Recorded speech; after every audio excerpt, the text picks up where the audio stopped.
اقامت سے مراد کیا ہے؟ دین کو قائم کرنے کا حکم دیا گیا ہے۔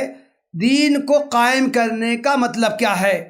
عربی زبان میں اقامہ یقیم و اقامتن کا جو لفظ آتا ہے یہ دو معنی میں استعمال ہوتا ہے۔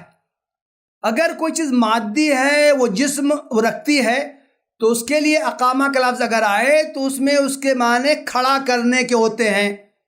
کوئی شخص بیٹھا ہوا ہو، اس کو اٹھا دیا جائے، کوئی انسان ہو، کوئی جانور ہو، کوئی ہو بیٹھا ہو، اس کو مار کے اٹھا دیا جائے، اس کے لیے اقامہ کا لفظ آئے گا۔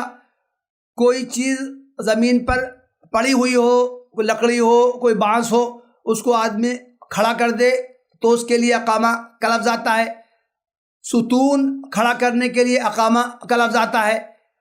اور کسی چیز کے بکھرے اجزاء کو اکٹھا کر کے اس کو بلند کرنا، اس کے لیے بھی اقامہ کا لفظ آتا ہے۔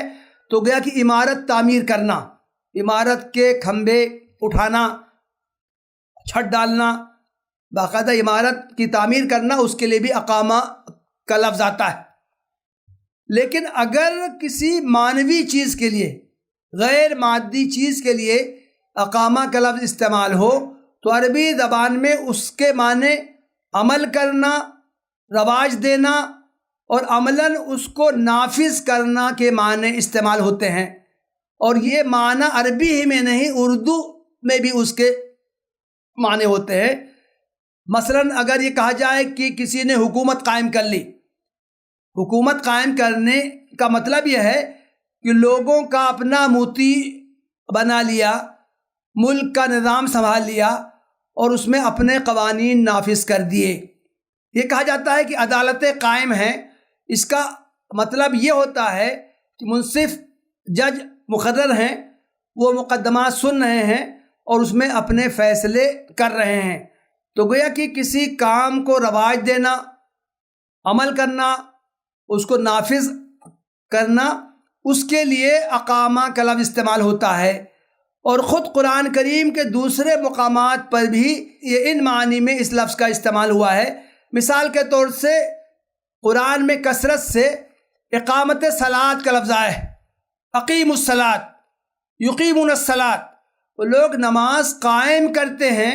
تو نماز کو قائم کرنے کا مطلب یہی ہے کہ نماز کو تمام شرائط کے ساتھ ادا کیا جائے، ایسا انتظام کیا جائے کہ لوگ نماز پڑھنے لگے، مسجدیں قائم کی جائیں، ان کو آباد کیا جائے، 5 وقتہ نمازیں، جمعہ کی نمازیں قائم کی جائیں، وقت پر اذانیں دی جائیں، امام و خطیب مقرر کیے جائیں، وقت پر نماز کی ادائیگی کا اہتمام ہو۔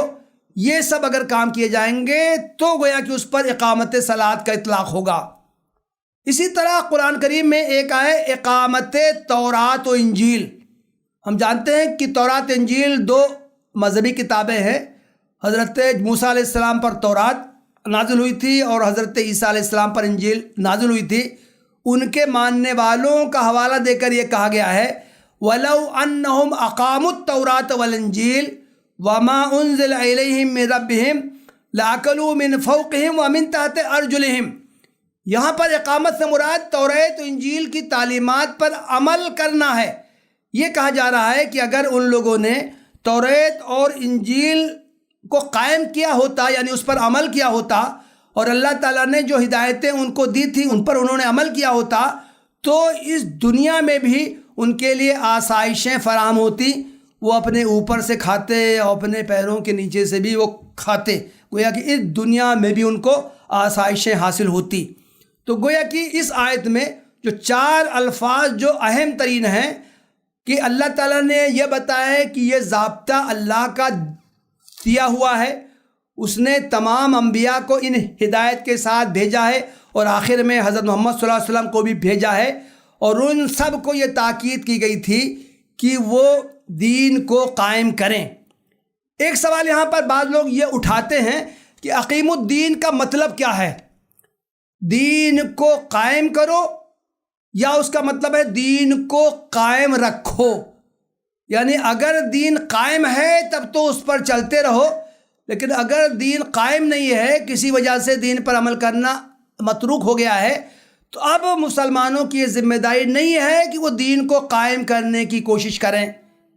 قائم کرنا اور قائم رکھنا دونوں الگ الگ معنی میں ہیں. یہ بعض لوگ کہتے ہیں لیکن ان کی بات یہ درست نہیں ہے. قائم کرنا کہا جائے یا قائم رکھنا کہا جائے، دونوں میں کوئی فرق نہیں ہے. اسی لیے معتبر مفسرین نے یہ دونوں ترجمے کیے ہیں. حضرت شاہ ولی اللہ محدث دہلوی بہت مشہور مفسر ہیں، انہوں نے اس کا ترجمہ کیا ہے قائم کنید دین را، یعنی قائم کرو دین کو. اور ان کے جو دو صاحبزادگان ہیں جنہوں نے قرآن کا ترجمہ کیا ہے، شاہ رفیع الدین اور شاہ عبد القادر، ان دونوں نے ترجمہ کیا ہے قائم رکھو دین کو. گویا کہ دونوں میں کوئی فرق نہیں ہے. آپ جو بھی اب ترجمہ کریں، قائم کرو کریں یا قائم رکھو کریں، دونوں کا ایک معنی ہے. اگر دین قائم ہے تو اس پر عمل کرنا مطلوب ہے، اور اگر دین قائم نہیں ہے تو اس کو قائم کرنا، پھر اس پر عمل کرنا، اس کا تقاضا کیا گیا ہے.